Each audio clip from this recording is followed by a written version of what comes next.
Welcome back, everybody. This is another episode of Behind the Counter, your weekly comic book show. I'm your host, Rich Stambolian.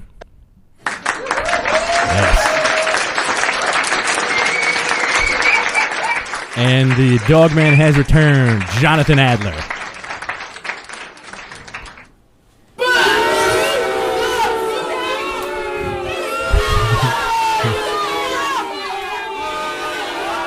And as always, Behind the Counter is shot in front of a live studio audience. They really hate you, huh? They do. You know what? I don't care. I'll be the heel. Be the king to my JR. I've always been your king. Yeah, that's true. To your GR. We're the king. Let's talk about strokes today. Jerry the King Lawler. The Stroke victims in comic books. Oh, I thought you meant the band. I don't want to talk about the band. No, I want to talk about the band. Not a big Strokes fan. So what's up, man? Nothing much. It's Friday. That wasn't a joke. They like stroke victims. You know, it's... I like the joke. Too late on that. It's Friday. It's dreary. Mm-hmm. It's miserable out. Was it today the first day of fall? Yesterday. No, the 21st was. Yeah? Yeah. Today felt like the first day of fall. Yeah, no way, man. This is the first day of humid. It is gross out. It does feel like a hanging dog's ass. And I do have a hanging dog's ass on my lap today. That's the new iPhone. It is the new iPhone. No. That dog hates comedy. We signed a non-disclosure agreement. You can't be on air. Sorry, guys. No iPhone 5 for you today. Little people know. People know. If you're following the tech news, a dog is the new iPhone 5. It's amazing. Mm-hmm. It's amazing. Yeah, it's terrible Wi-Fi on it though. You gotta keep holding the ears up. It's so hot, man. Like I live on the second floor. My apartment's on the second floor. So as soon as I come home, there's no AC on, and I immediately go from like happy to be home from work to cranky in like 3 seconds, man. I can't even wake up in the morning anymore. I just want to put the gun in my mouth as soon as I wake up. Bed. I'm not even stuck to the bed. I'm cool. I keep the air conditioner on. But what time do you wake up, both of you?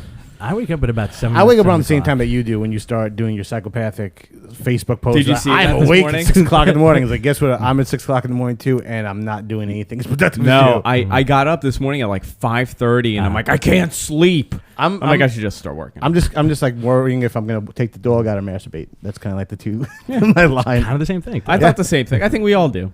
Like, do I do it now? Do I feed them? Yeah. Early risers, man. Ugh. I'm up at like 7:30. Yeah, about that. But That's usually my give or take. Yeah. And I gotta this week, man, I just did not want to go to work, so yeah. It's like the slow ride, and then it's like, oh man, I'm gonna slow be late. Ride. That's it. 88 degrees. 88 degrees in here. In here? Awesome. Really? Yeah. Jesus Christ. It's gonna get hotter once the show keeps going on. We get like to 100. Next summer, I promise we'll go into the other room. I don't care about the other room. I just want the new chair. That's all I want. Chat room. I don't have problems with my back or anything like that, but I'm developing them. It looks like we got a pretty decent sized chat today. Listen, during the next hour of our broadcast, throw out, man, what kind of chair should John be sitting on? We tried to do a contest like when we first started the show. New chair style. New chair style. What chair does John want? So far, rocking chair is in the lead. Mm-hmm.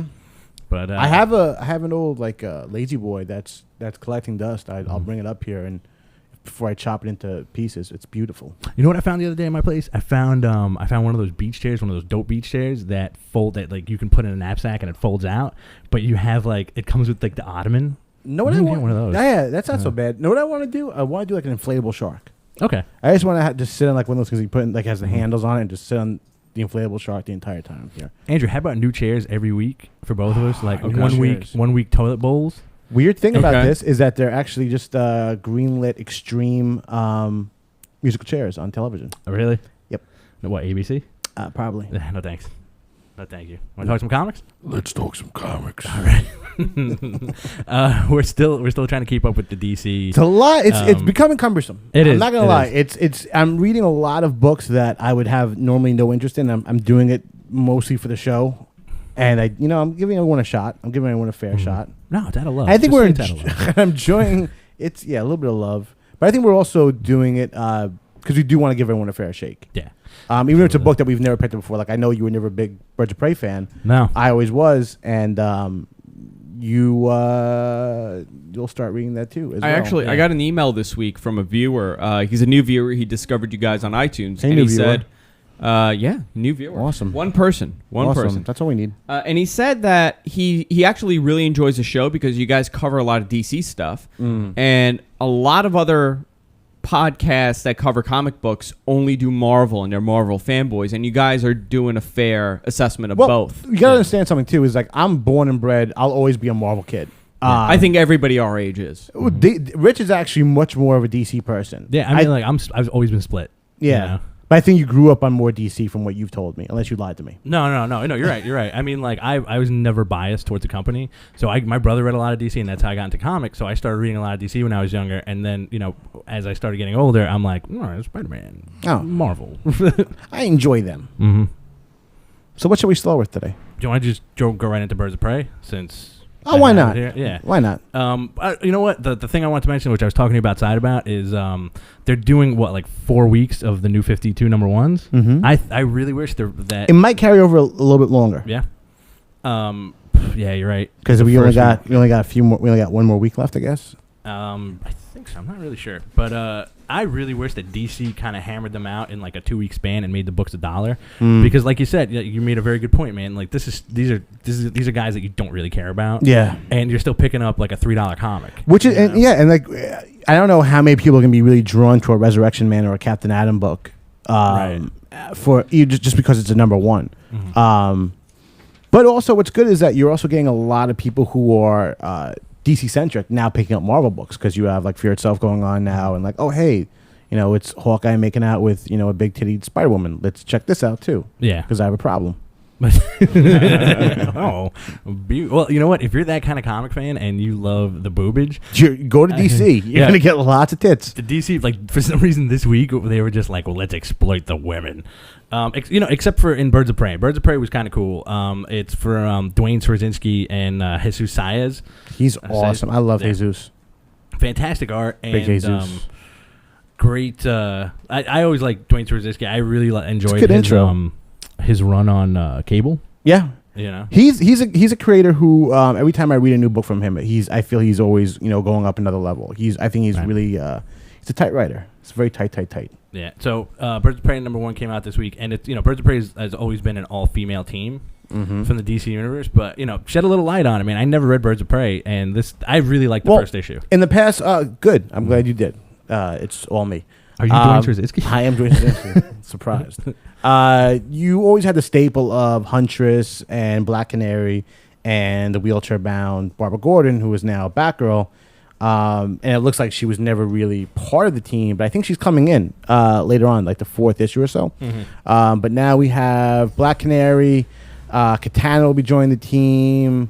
You have a new sidekick for Black Canary named Starling, who's just another like girl with tattoos. I thought she was voodoo when that's when what I thought also. Yeah. And it's just like a good, they're like a kind of almost like Good Guy Wetworks. And they just kind of go around taking missions and doing things. No Huntress though. Let me see the cover for a second. Yeah, I don't think there's any Huntress at all. Oh, Poison Ivy. Yeah, she joined the team as well. No Huntress. They did. That's weird. There's no Huntress in this. We'll go into like the kind of exploitative aspects of like some of the DC books that came out today, but they took it a step back because they didn't give Black Canary the full on fishnets. They gave her like green tights underneath. Yeah, and also she's kind of got like a Deathstroke thing going on with like the arm fishnets, right? Because her most defining factor has always been the fishnets on her, and now they kind of like thrown it all over her costume. But whatever. It's a cool redesign for her costume too. It is. It's not a bad costume. I didn't even realize when I first saw the solicits for this that she was getting a total redesign. It's just weird. It's a good book. It's a very good book. It's lots of action, lots of babes. Yeah. If you like seeing black dudes bleed from the eyeballs, this is the comic for you. Yeah, I'd pick up #2, man. Yeah, I would too. I'm definitely on board for this. You want to go into something a little weird? Let's do it. Which kind of I love weird. This is kind of one of those questionable relaunch books where who's asking for it? Yeah, like who's asking for it? Like I dig these characters, as I'm a fanboy, but for the average reader, you have this cover. It's Red Hood and the Outlaws #1, and you have this cover with it's a guy with guns, an archer who's not Green Arrow, and you have a chick shooting laser beams out of her hand. It's Red Hood. What's Harper calling himself now? Red Arrow or we don't even know because it's weird because now we got it. Did you say Harper Collins? Roy Harper.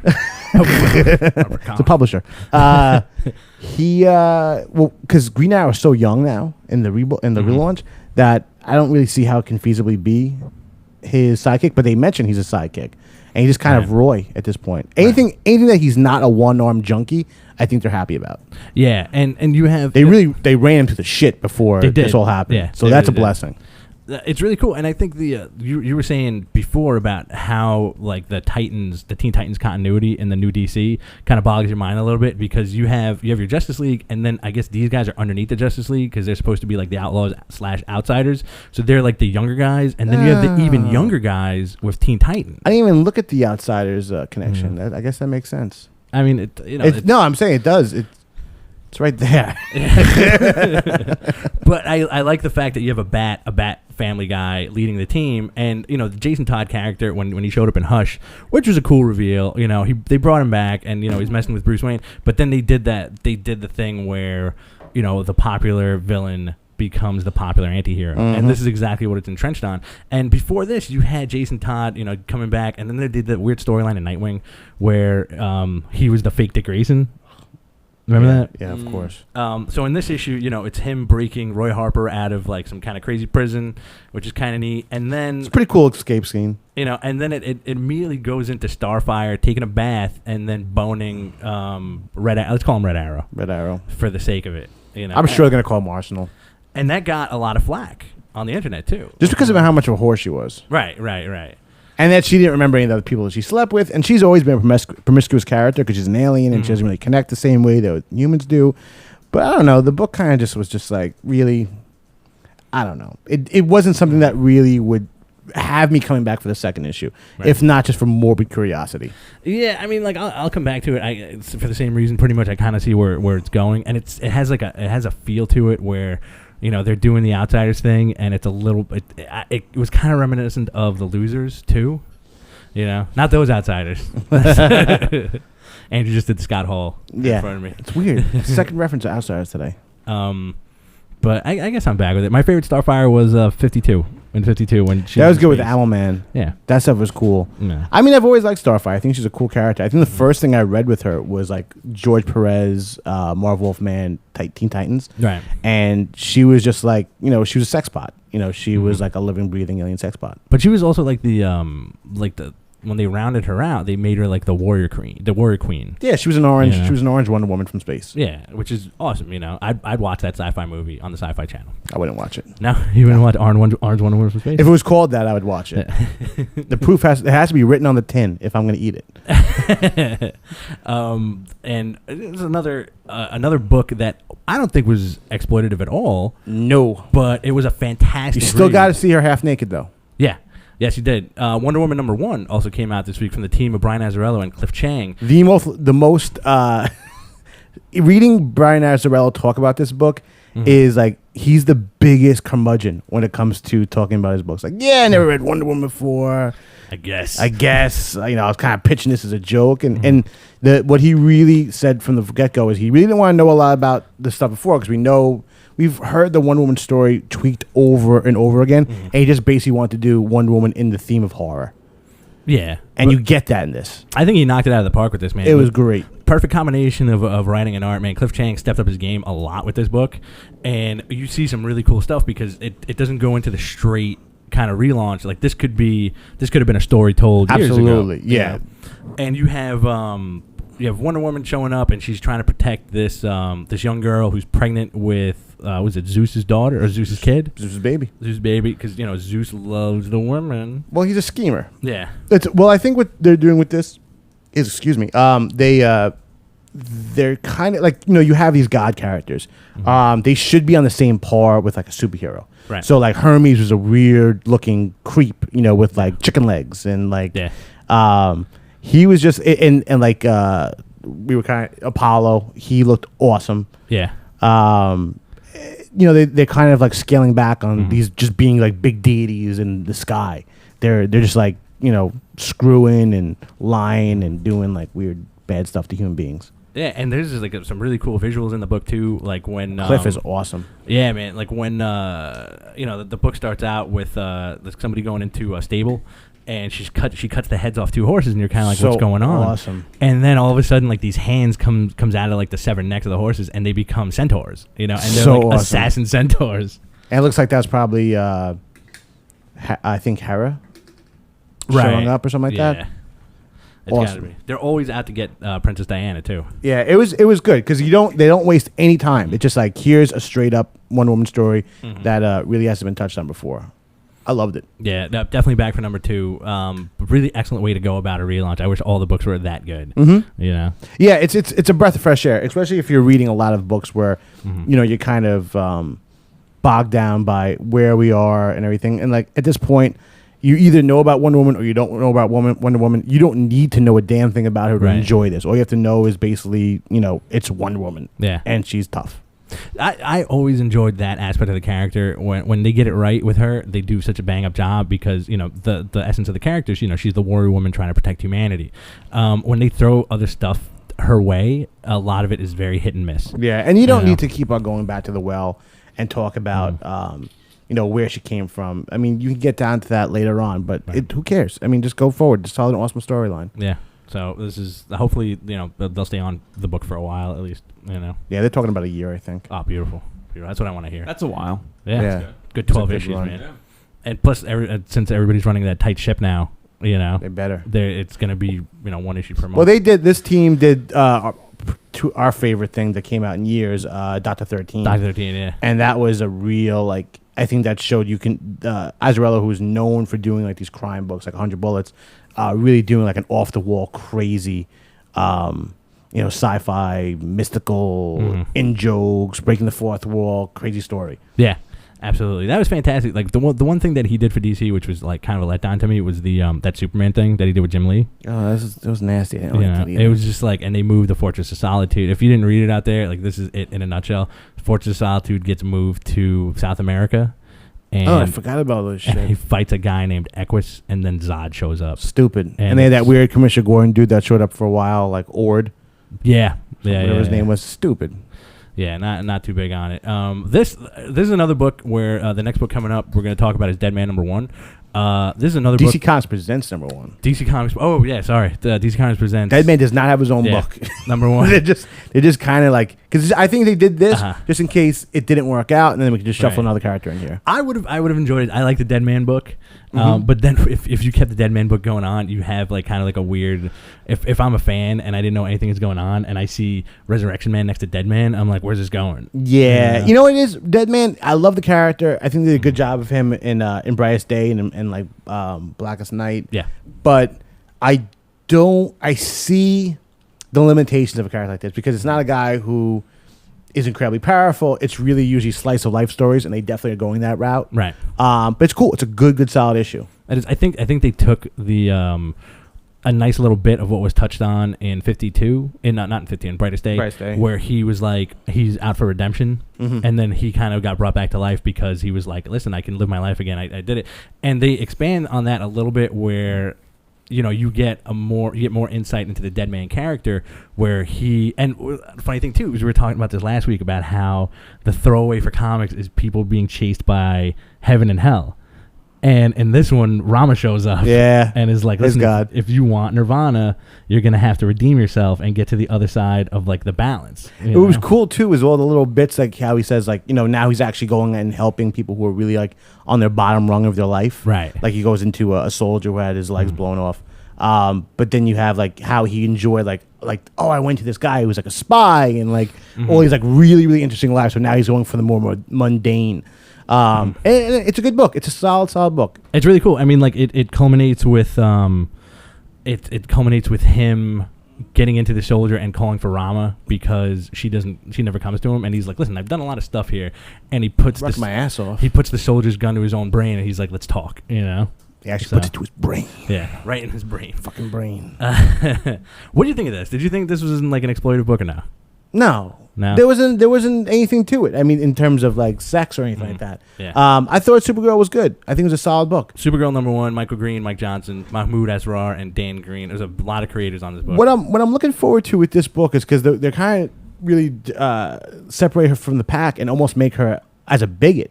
Yeah. Because she's going to be coming back as a this is like she drops down into Earth, and it's a Supergirl, same old Supergirl storyline, but she's showing up now.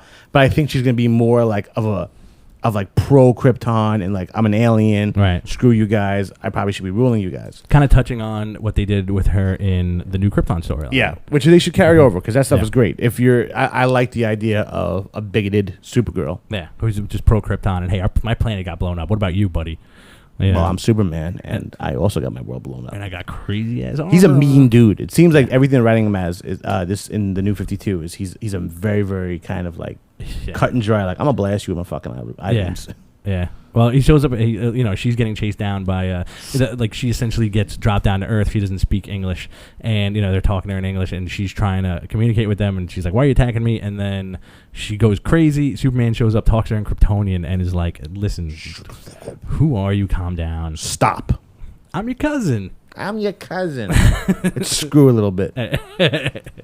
But is this it's like the kind of mystery about it too, where I like her symbol too. Yeah. That's like the cool Kryptonian, and that's also the that electric blue Superman symbol. It's also the it looks like the symbol that they use for Superman 3D shit from Morrison. Yes, where they had like that very rigid aesthetic. They did a very good job of of making all of the symbols very different from each other, whether it be the Batman universe or the Superman universe. I like this book. But again, you kind of get the hint that you don't know who it is really, because in Mr. Terrific, you kind of get the hint that that's Power Girl.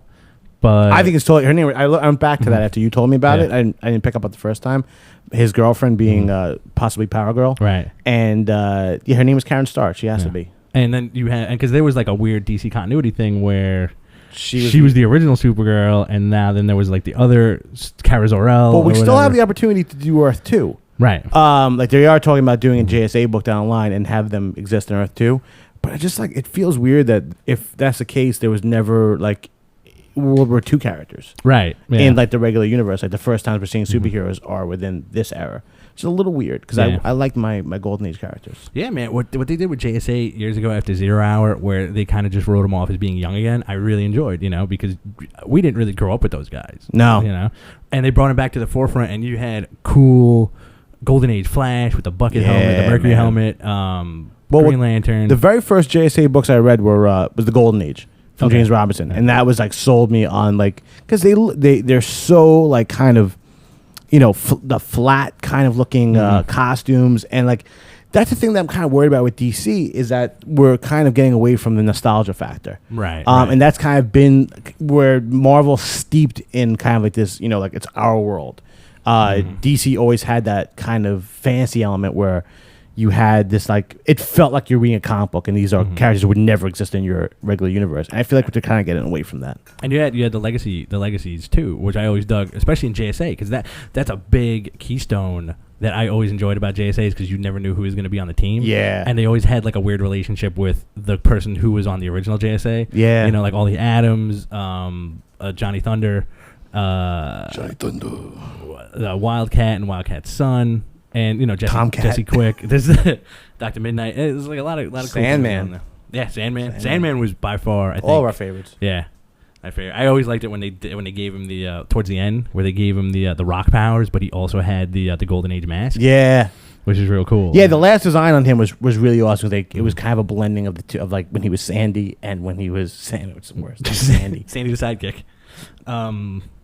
I dug this. Batman #1 also came out this week. I liked it. Scott Snyder and Greg Capullo. Capullo hasn't been around for a while. Capullo, it shows. Who 90s fans would Capullo, who 90s fans would remember, was McFarlane's replacement on Spawn. He also did X-Force back in the day too. Yeah, I like Capullo. I like his work. I like his work too. And Scott Snyder, who came off of like an awesome run in DC Comics.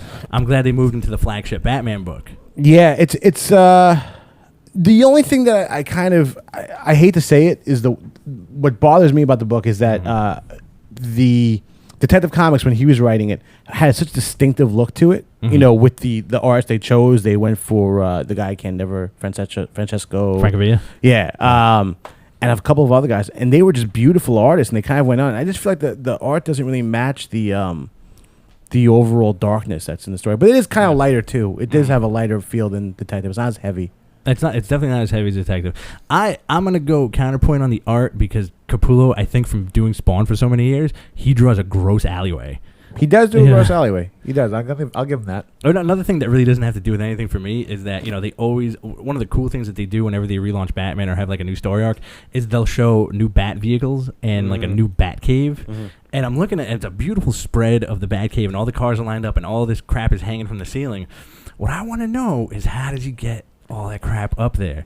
And I feel like there should be a story written where how he transports everything in there. Yeah, like supplies and was. Where like he's got the Underground Railroad. He does have the Underground Railroad, but I mean like to hook up a plane to your ceiling, or get the dinosaur inside, or get the dinosaur inside. I feel like no dinosaur. There's no dinosaur. There's no. Is there? Yeah. Oh, is there a penny? There's a dinosaur in there. There's the penny. The showcase. There's a big dice. There's a penny. Penny's there. Everything that you know about the Batcave is there. I want to do a story where it's Superman and Batman, and Superman shows up like after working the Daily Planet. It's like the day after Thanksgiving or something, where he's like, "All right, give me the list," and it's just like the house redesign of like move the plane a little bit to your left, lift the Batmobile, put it on top of that other Batmobile. Superman's not doing this.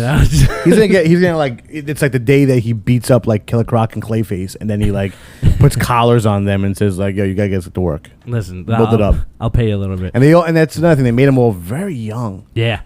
All the whole Bat family looks very, very young, and there was like Bruce looks younger, and he has to be younger, and like Dick Grayson looks like a kid. Yeah. Well, that might just be Capullo's art style, but yeah, Bruce Wayne looks like he's 20, and everybody else looks like there's 15. Yeah. Except for Damian, who looks like he's 8 years old. Yeah, he hasn't changed. Yeah. I really hope they don't kill off Damian. I have a feeling they're going to be killing off Damian. And they also made Alfred a little younger, too, which I kind of like. Yeah, I guess.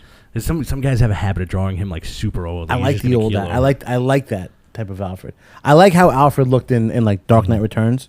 And I want him to, like, the Frank Miller Dark Knight Returns, where he's, like, he's rail thin and kind of gaunt and like a caretaker. He did. Also, you know what? Or draw him like Michael Caine. That's cool. Yeah. They want to watch the world back. No, I want that mustache and the bald head. That's it. To blow the doors off him. Some good stuff, man. Definitely coming back for Batman number 2. Yeah, I'll be back there for Batman. We'll do next up Green Lantern Corps. Yeah. I have a feeling it's going to be a little point counterpoint on this one, man. Yeah, I wasn't listen, I love the Green Lantern stuff. I think it's kind of been falling all over itself ever since Blackest Night. I feel like it hasn't really gotten its own like unique voice. And I think there's a lot of Green Lantern shit out there. Yeah. I will read all of them. I will eat it all up. I love Green Lantern, but like I just felt like for a first issue, this felt like a regular, just kind of like middle of the road filler issue. Yeah. Nothing really grabbed me in this book. Well, I Tomasi did this. Tomasi and Fernando Pesaro. He used to rock on this book too. And Scott Hanna. Yeah. I dug it. I dug it for the fact that like it was kind of like a hey, we're back from space kind of thing. There's a mystery villain who you don't know, who's probably not the Anti-Monitor. I was like, not the Anti-Monitor. So there's this guy who's killing Green Lanterns as usual, and the book ends with this guy exterminating an entire planet, trying to send a message to them. What I really dug, for some reason, that took second place for me. What I dug was Guy Gardner trying to get a job. That's pretty cool, and he couldn't. And he goes to this interview, and he's sitting there, and all these guys are just kind of like fanboys, and they're like, "Oh, could you turn into Green Lantern? Like, what's the deal with this? What's the deal with that?" And he's like, "All right, these guys are the grossest aliens I've ever met. This guy's a douchebag. This guy's okay. We have sectors. They're like triangle shaped, which was kind of cool because I don't know if that was ever mentioned, or maybe I just glossed over it. How much is like a sector? Yeah. Yeah. How much is a sector? So Oa is in the center. And he couldn't get a job because the interviewer was like, "Listen, I know you're Green Lantern. Go out there and help somebody. You can't coach a football team." Yeah, it's impossible. I don't know. He's a fucking idiot if he thinks that he's going to be a space cop and then he's going to... Exactly what the guy says is like, you can't, get into these kids' lives and... break their hearts. Yeah. Because that's a teen movie waiting to happen. Exactly. Didn't read that one. Guy Gardner. Talk to me about this.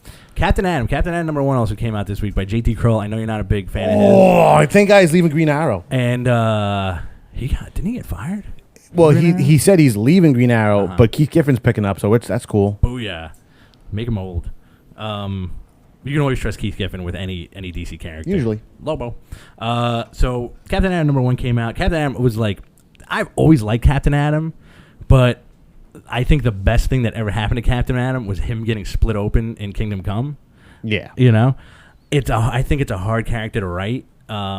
They did a decent job with this. I actually enjoyed this issue because it starts out with him being Captain Atom and doing like Captain Atom stuff, but then like now he has like another side to his power. He has like a secondary power thing, and they don't really explain what it is. Like maybe he could evolve somebody or like de-evolve somebody, but every time he uses his powers, which I hate to make another Spawn reference, it seems like they're putting him on a timer. What's wrong with you today? Hey, they're putting him on a timer, man. Like if you read the issue, he's like, every time I use these powers, I'm gonna die. Good. So it's Captain Atom fading, and they did a cool thing with like his redesign. He's got like a crazy blue, what's up, Coco? Crazy blue mohawk, and he goes out and fights. Yeah, he has a mohawk now. Yeah, he's got a mohawk now. Him and Omac, huh? Yeah. I know what the last good Captain Man stuff I read was the surprisingly Winnick when he was writing the that Justice League Legion, whatever it's called. Legion Lost? Not Legion Lost. Something like that, Lost or whatever. The last one they just did before the relaunch. Okay. And they wrote a really good Captain Atom side story in it. It was pretty kick ass. I can't say much about the book. I didn't really get. I want to say that they did something with him and like Mr. Majestic. No. Yes, they did. Did they? They did a little. I hate that shit. And then they did that other. Remember when some cool stuff came out, man? If you're not a hardcore comic fan, you miss out on like some interesting things. Bloodhound and the other Captain Atom book that also came out. You remember that? They did Hard Time. They did that. I didn't like that book. I know what you're talking about. The art was cool on it. It was like a military guy who got like the powers of Captain Atom. He was like kind of Captain Atom, but he wasn't Breach. It was like the side universe of DC stuff. You know what, man? Captain Atom's Captain Atom. Yeah. Bloodhound was cool though. Bloodhound was very cool. Yeah. We were big fans of that. Yeah. If we get a trade, man, we could talk about that on the show. Yeah. It's good comics, man. Bloodhound, that came out like maybe 6 years ago, something like that. All right, we saved the. We skipped on a couple of books this week. Blue Beetle. I didn't read it. I didn't get a chance to yet. I have it. I'm not a big fan of the Jamie Reyes Blue Beetle. I mean, that shouldn't stop me from reading it because it's a relaunch. No, it shouldn't. It shouldn't stop you. It just, it just didn't do it for me. However, this book that we're going to talk about now, Catwoman #1, got a lot of flack. On the internet, and also kind of got a little bit of flack from us in like a more jokey kind of way. As you know, Catwoman is a thief, and I think they're going with former prostitute in the relaunch again. We haven't gotten that far. I think you're just doing that assumption that we see that much tit in the first issue. There's a lot of boob in this book. Is that her bra? Yeah. Yeah. This is this book. It's very, very nice to look at. The art is very, very good. Yeah. It's got that cheesecake factor to it.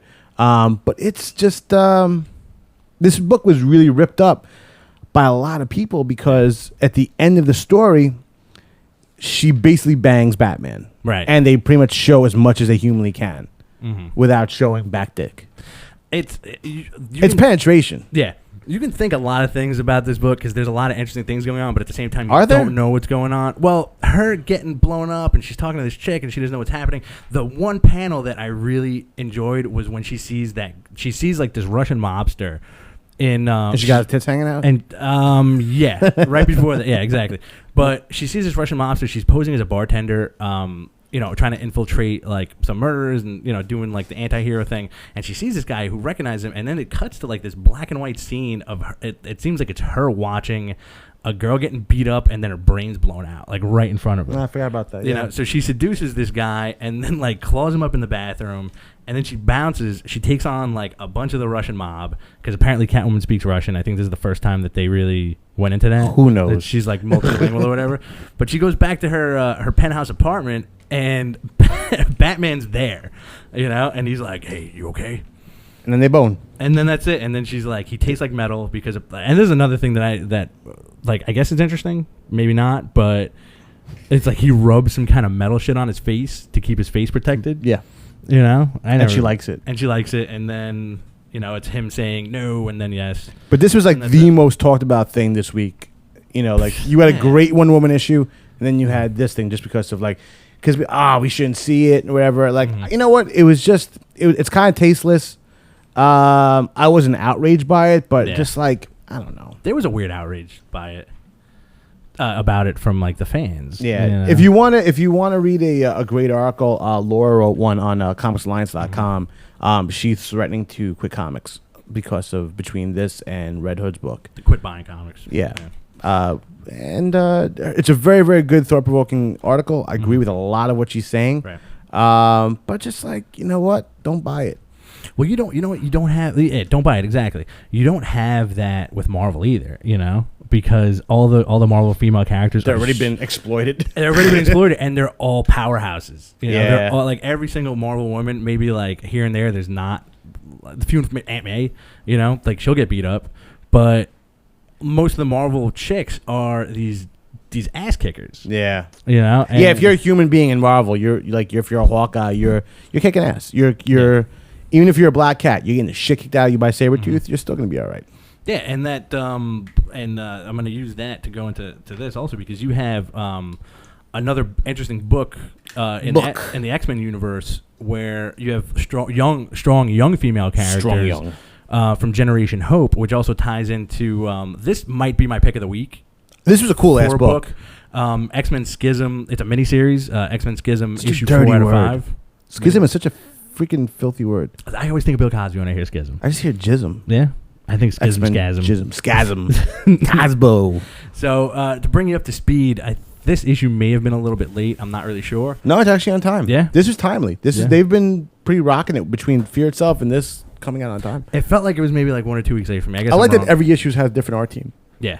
Well, you Nice art on this. Yeah. Yeah. You have Jason Aaron and Alan Davis. This is doing Alan Davis, man. Alan Davis rocks. Yeah, that dude can make anything look phenomenal. And he's been in the business forever. Yeah, Excalibur and Excalibur. that crazy. Some of my favorite art from his was remember that crazy Elseworlds book that came out where he had the Joker squeeze the Robin nail to death. Yeah, JLA the Nail is awesome. Yeah. JLA the Nail was fantastic, man. Just built on a simple premise. If just mom and Pa Kent on the way to get Superman, they run over a nail. So there's no And it changes the Superman. entire universe. Yeah, really fantastic book. If you guys are want to pick up anything and you don't really like know what to get into and you just kind of want something that's nothing to do with anything, pick up JLA the Nail. I think it was 3 issues prestige format. You can get in a trade.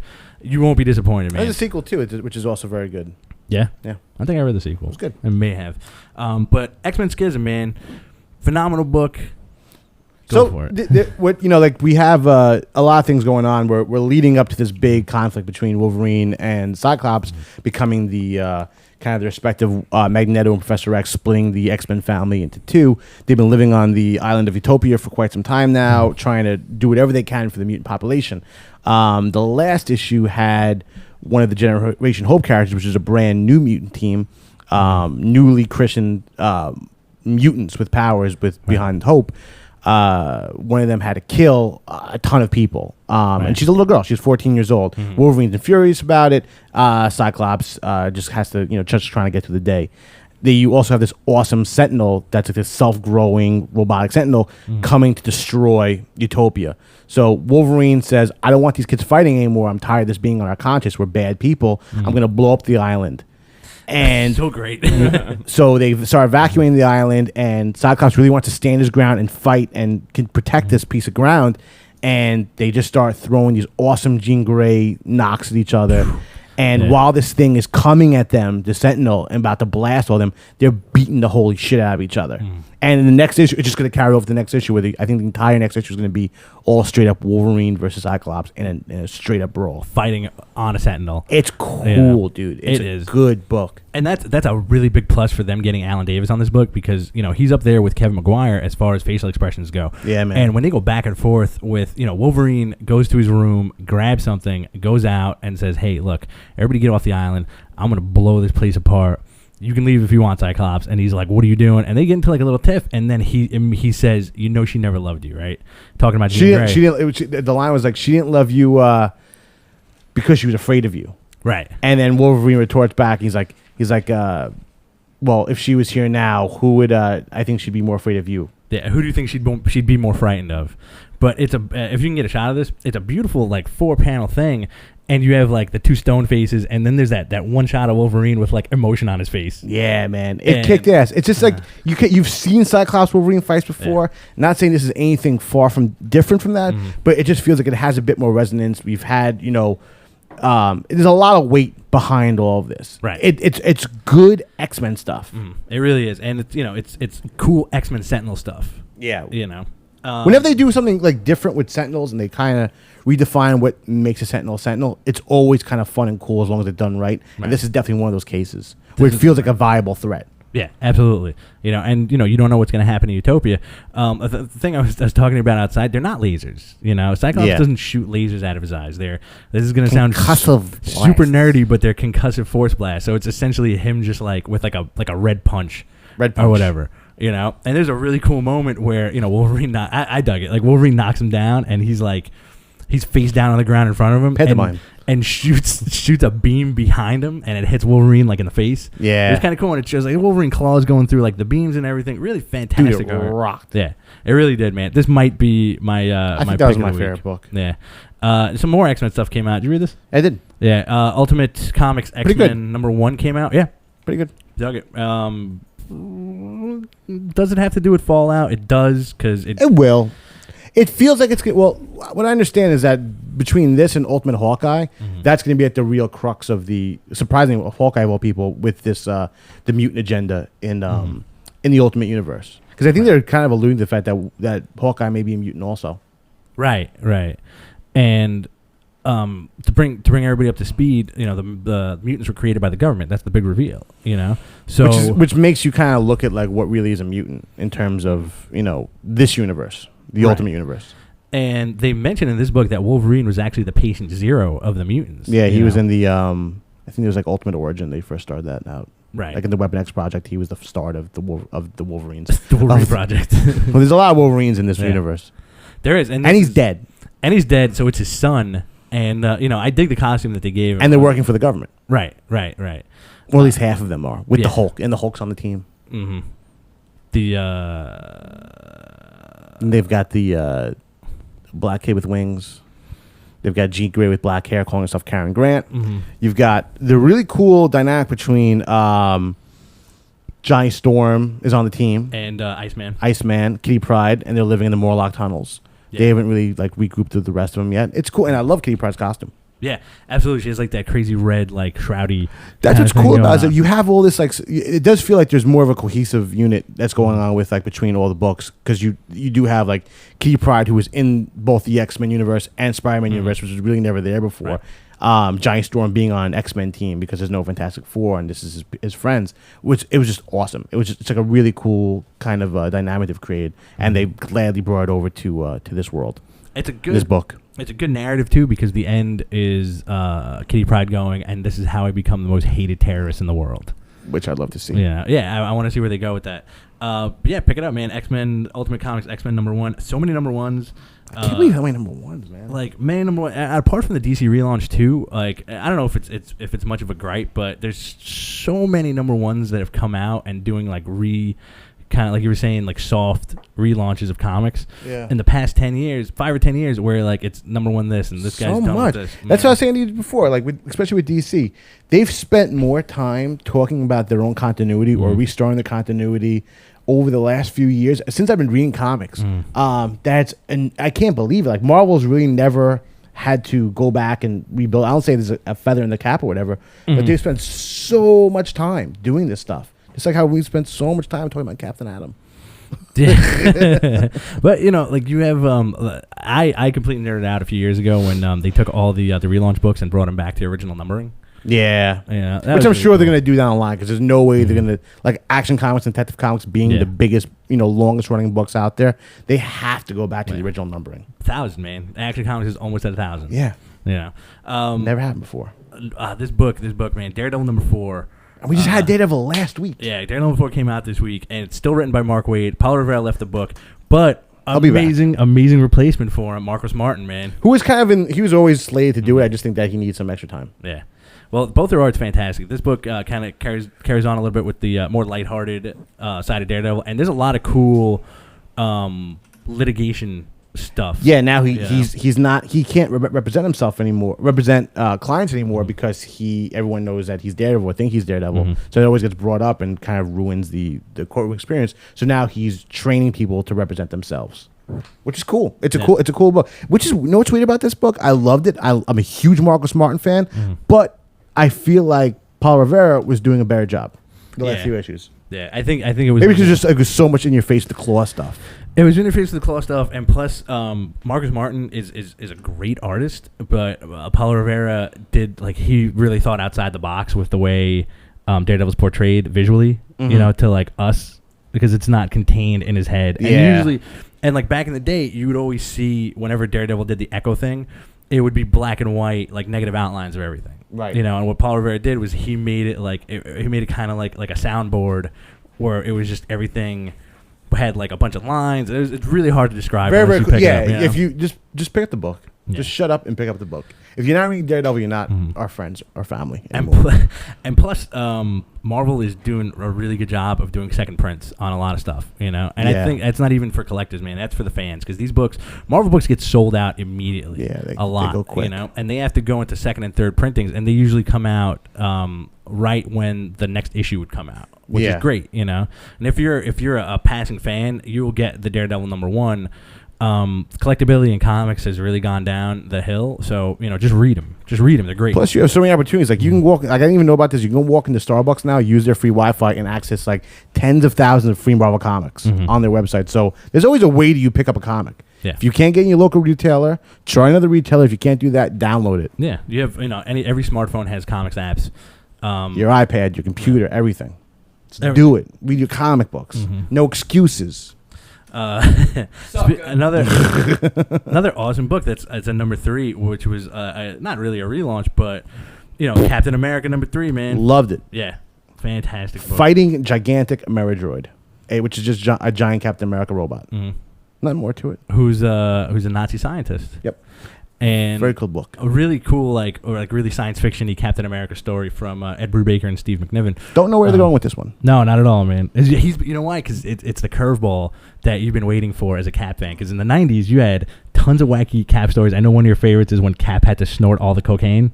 Ooh, Streets of Poison. He gets blown up in a crystal meth supply, and he goes nuts and fights like Daredevil and thinks everyone's a bad guy. It's great. It's so like a nutty Captain America book. And this is definitely a nutty Captain America book. He was so firmly entrenched in espionage for the past 30 years and being a soldier, and now it's like, oh crap, I gotta fight a giant android version of myself, and I'm in an alternate reality. And he's got a shield in this, which is a good sign that he'll be getting his shield back. Yeah. That really cool moment with the shield too in this book, where Sharon Carter tries to throw it at him and it gets stuck in a building because she's a bitch. And you have Zemo too. Zemo with the crazy. Love the Zemo. Anything with Zemo gets a 5-star rating from me. Zemo has like this the most ballin' ass motherfucker out there. A lot of swag on the Zemo. The redesign for him, like he's 2 Zemo books this week too. Yep. Yeah, this and Thunderbolts. Thunderbolts too. Thunderbolts came out this week. Thunderboys, as we call it in the hood. Thunderbros. That's a big shout out to all the other Thunderbros. Thunderbros. We hear you. So you have Baron Zemo showing up in the Cat book, and he's got this crazy like Cenobite outfit with the Zemo head, and then he shows up. Yeah, that's where you look at it. The Cenobite thing. That's it. It strikes me as like that's pretty cool. I can see that. Yeah, I like that costume. Like a black metal Baron Zemo. I want the collar. I want the that there's this one version from wearing like a bomber jacket. Yes. And like the little sword and everything. He looks awesome in that costume. You have no idea how much of a big Zemo fan. I know Rich does, but I'm a big Baron Zemo fan. Definitely no. Thunderbolts #163.1. If you're also a giant Baron Zemo fan, I guess read this comic book. Read this comic book. What Marvel has done in the past few months is they've not been giving you. These are filler issues, but they're 0.1 issues where if you're a new reader, you can pick this up and kind of get the gist of what's going on. Thunderbolts, they did this thing where now half the team of the evil Thunderbolts are in the Golden Age, and this is taking off where the original team with Songbird and Luke Cage, who's on the team also, they're kind of trying to track him down, and Songbird gets stuck in like an interdimensional thing where she sees. When she was like the Masters of Evil, the progression of the Thunderbolt history. It's a good little filler issue. I'm a sucker for Thunderbolts. I've been reading it forever. That team has gone through so many changes over the time. I think Songbird's been the one constant. Yeah. Along with like Fixer and Mach 5. Yeah. But it's an awesome book. It's a solid book. And now they have like Mr. Hyde on the team and like Boomerang, and it's just like Centurious. B-level characters. Villains. This is what is my bread and butter. Yep, Centurious, and then you have the new introduction of Gunna. She's like she's a cool character. The Asgardian troll girl. Yeah, another strong female character. Trolls and ogres have always been mentioned in Thunderbolts. There's always been characters named Troll and Ogre. Constants. some other, what was like 2 good filler books this week. I don't want to say filler because they're fantastic. You know, they're phenomenally like written. I didn't read that one yet. They go into the Fear dying for Itself. that. What, the Iron Man? Yeah. Fear Itself Iron Man and Fear Itself Avengers came out this week. Both Very really envious good. of these 2 books. What's up? I'm very envious that you have these 2 books right now. You can read them. I'm buying You can borrow them. Thanks, buddy. So these books. My are, local comic book retailer sold out. Oh well. He was like he knew you were coming. Yeah. So these books are great because they take place right before Fear Itself #7, which is the final issue, and of the miniseries that Marvel is doing. And you catch up with Iron Man and what his deal is when he's creating the crazy armor for everybody. And then in Avengers also, which is a fantastic fill-in issue, is the decimation of New York City and Sin's walking around, and they're still doing the kind of Doc Samson-y therapy thing. But the oral history thing. The oral history thing. I don't think it's therapy. Well, I mean, Yeah, it's the same type of approach, though. I know what you're saying. same type of approach. You have everybody talking about Fear Itself as if it happened in the past. Yeah. You know? And, you have some really cool action stuff, Nazi robots, some cool stuff with the new Captain Marvel Kree Protector guy. Protector. And some more cool Hawkeye stuff, man. You could tell, like, I feel like the more Bendis writes Hawkeye, the more he really loves his I am character. so pissed off they changed his costume. Yeah? I am so miserable about this because I think Hawkeye is one of the coolest purple costumes out there. Yeah. And now they're giving him the stupid, like, ultimate costume with the shades. Well, I mean, that's for the movie. Screw that, man. I don't want to hear that shit. I mean, you know how... Go ahead. It's just like when they did the thing with when X-Men 1 came out and they were all in the leather outfits, and then you had Morrison's run paralleling that, where they all had the leather outfits. But that looked cool. Yeah. I don't think that costume's ever looked cool. It worked for Ultimates when it, like, there's no way that Hawkeye's costume could exist in this kind of, right. realistic world. But I don't know, man. His costume just rocks. Yeah, I mean, yeah, it doesn't really give any dimension to the character where he's just a dude in a flak jacket. Yeah. And like a bow and arrow. Because they, like all the art they're making, DC and Marvel, they're making the archers look alike. Yeah, it is. Like no sleeves, flak jacket, shaved head, and like I'm good with a bow. Just dudes hanging out. I want my Robin Hood guy. Cuatro. Who's Thunderbolts? Thunderbolts. New York accent. It's nice in the chat room. Good stuff for us. We both got our comp passes. That's true.